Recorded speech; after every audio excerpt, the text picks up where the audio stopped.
Have you ever had the regret of giving? And if you live long enough in your life and you look back, which is a very tough thing to do because it does, it with it comes regress, which is regrets. The regress means that as long your progress means to go forward, right? So when you look back, you're regressing. You're basically taking a stop in your life from going forward and you regress. That's regret, right? And you, in some way, shape, or form, return.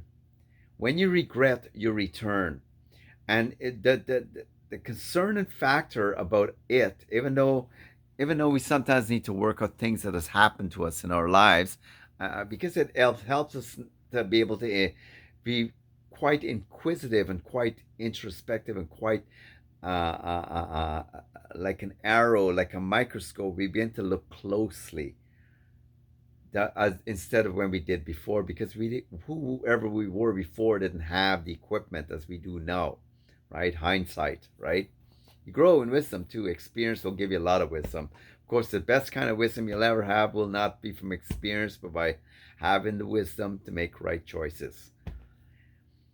When it gets to looking back at anything in your life, having a regret of, is that you start to spin your wheels back here and your wheels are going backwards, and you see any car going backwards, that's reverse, right? You end up having a burnout, right? Because your car's supposed to go forward. You press the gas and you wonder why you're having why you've seen smoke and all this stuff, because you're going in a direction you shouldn't be going. I really believe regrets should only have a specific time, and that's it. End it, right?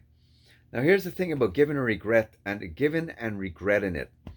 People come along in your life and they use some very powerful, potent professionalism. And when I use it in a light term, a carpenter becomes a better carpenter by practice.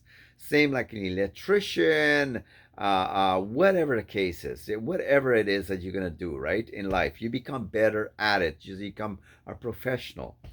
There's also thieves who learn to become professional thieves. They do it with such an art, right? And they not only do it with such an art, they basically conscious. What is that? Because it's an art. I have this down to an art. People learn to thrive in life based upon their family, based upon the dynamics going on. The survival factor kicks in because their mother was learning to survive, father was learning to survive, siblings are learning to survive, and that's where abuse comes in, right? Everybody's surviving. Everybody's just kind of like learning to deal with it, right? Well, the ideal situation in life, we're not supposed to be dealing with it. It should have been dealt with from the higher scope of things. That's our parents. That's not always the case. They were not professionally enough to be good. They stopped that. Instead, they were professional and learned to be thieves, manipulators, survivors, and they begin to teach those skills to their children. And here comes you, that you're kind of like, you got to lean towards a different way, right? You don't really like that. Something inside you that no, no, no, no, I don't like being that way. I don't like being mean. I don't like want to be mean. I don't want to be snide and conniving and unkind, or not knowing how to play well in the sandbox, right? Throwing sand, or throwing words or insults and so on and so forth. So as you grow in your life, the real is like a catch 22. What you learn in your life basically is what you were already taught, because the majority of your professionalism is your experiences that hit you the hardest, the impact of it, right? So what ends up happening, and when I started seeing this in my life, I thought I noticed this happened with a lot of people. They had this little repetitive, certain types of people who resemble people that they knew. Oh, it's just like my brother. It looks like just like my mom, and you know what I mean. And you're having this repeater going on. They say, even in in Wi-Fi, right? To be able to carry on the Wi-Fi in your home to be able to go further, people install something called a repeater, right? So here you are, you've extended yourself, you've gotten away from family, you're growing up, but somewhere in the way, someone has kept the family, you or your decision, you have the repeater. You still always have the connection of that Wi-Fi, that SSID, and you're connected. Well, I don't want to be connected no more, right? And the breaking the repeater is really, it's seen why you're doing what you're doing. The regret of the majority of times are the things you're going to be manipulated into doing, into giving, into being, will be because you're in a repeater state, right? The regret, if it's when it's healthy, is to be able to have enough impact inside of you to impact it out. It's like someone going on a concrete and right until you break it up and it becomes fragmented in your life. It doesn't have as much concretedness in your life no more. That is where regret is good. It's hard. Now, as you grow up in your life, it's much more wiser to not have it so long. I mean, it takes it can take a large portion of your life from you and leave you with a lot of regret, right? When you've been carrying and having something being on repeat mode that you didn't want to have to begin with. Well, your parents is not going to tell you. No one in your family is going to tell you. Your culture is not going to tell you that, hey, you are actually given the allowance to not have what I gave you. No, they don't. It doesn't work that way. That's what makes cultures and families cults, right? The mastermind dictates to you, whether you like it or not. You're still owned by us, me, whatever, right? The family, the matriarch, the father, the generational, whatever. How you grow forth in your life is that the regret is supposed to do just that.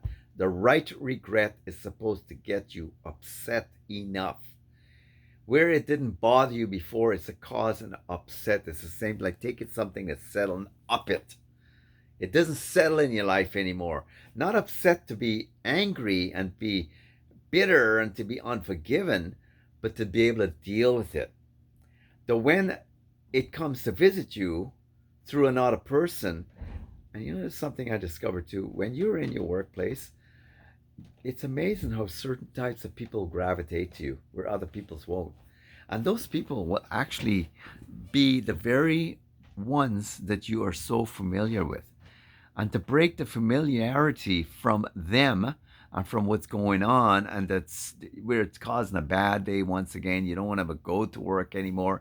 And it's upsetting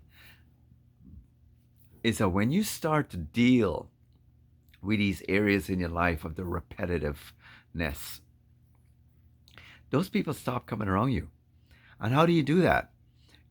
Look, prayer is so much like a seed. It's the impactor drill. And it does. I discovered that, man. And as you grow into a different person, a praying person, God begins to teach you a different way that you never knew because God is now your parent. You begin to see that there's no real legal right. What said, when the umbilical cord is cut, it's cut, right? You don't have to be in any way, shape, or form fed anymore with what is still trying to feed into your life. Those nutrients are bad vitamins. They're bad food. They're bad for your soul. And you can forgive your family, you can forgive whomever in the process of the regret and moving forward because they wanted to know better. They're broken. And thank God that God doesn't want you to be broken anymore. And one thing that'll help you to forgive him more too is that they were given just as much an equal chance as you did because you were not with them 24/7. But just as God says, it's come upon all, this grace, this goodness, but only come to those who believe. Everyone is given an opportunity because in the spiritual world, it's consistently moving, it's vibrating. God's goodness, the change, the differentness, the moving away from the generational activity. And some people would call it the generational curse, right? And if you were blessed enough to come from a good mother and father, I guarantee you'll have a much more earlier in your life, you'll be much more quick and adaptive to adapt to success, goodness, heights, and all the other stuff that was rightfully yours. And those people get it earlier in life because their descendants learned different ways of living. And God calls us out the same way He did Abraham. He calls us out from our culture. You're not no more the color skin. Maybe you're wearing the body suit of it, but that's not who you are anymore. You're not a Chinese, you're not an East Indian, you're not black, you're not a white, you're not Italian, you're not Spanish. No, you're simply a human being called to be a child of God Almighty. How regret is conquered, you become a new person. And that new person can deal with the old person, still trying to make things tough for you, the new person. It's a battle inside. It's a battle. And most of the battle is actually really won by simply just letting go. And it's simple and it's not. It takes a process. But one thing is certain, through it, God does not leave you alone. And through it, you still get to experience the two sides.